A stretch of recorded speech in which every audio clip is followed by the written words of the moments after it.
আমাৰ কবিয়েচোন আজি নতুন ডাইলগ এটা লিখিলে, মৰম দিলে মৰম পাবা, বাকী বিচাৰিলে বোলে লাজ পাবা। সেই বস্তু দুটামান লাগিছিলে, পইচাও নাই। ইয়াক তেল এটা মাৰি কিবা এটা ব্যৱস্থা এটা কৰি ল'ব লাগিব দেই। অ' ভাই ক কি ভাবি আছো ইমান দেৰি?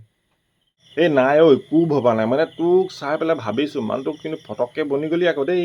দাদা বিকাজী ভুজিয়া এটা দিয়ক। বিকাজী ভুজিয়া এটা 10 টকা। অঁ তই কচোন কি লাগে? তই মানুহটো দেখিবলৈও ধুনীয়া হৈ গ'লি, হেয়াৰ কাটটো তোৰ লগত মিলিছে, কিন্তু গুলি বৰাবৰ হৈ গৈছে আকৌ দেখিবলৈ দেই। গম পাইছোঁ বাৰু কথাটো। একদম চকুৰ আগত বনি গ'লি অ'। তেৰিকা কামোৰ দিন থাকিবি না, মানুহ আছে ক না। কনা মানে কি হ'ল, এই আটা 1 কেজি আৰু ৰিফাইন 1 লিটাৰ বাকীকে নিলোহেঁতেন বোলো। লগৰ বুলি বাকীকে বস্তু লাগে। ভাই কিবা এখন লিখি থৈছোঁ মই, চাচোন। লিখা মতে তই কাম কৰ নে কি? অঁ আজিকালি মই পূৰা ফ'ল' কৰোঁ এইবিলাক। মানে বাকী নিদিয়? বাকী নাপাবি দেই ভাই, বাকী মানে ফাঁকি।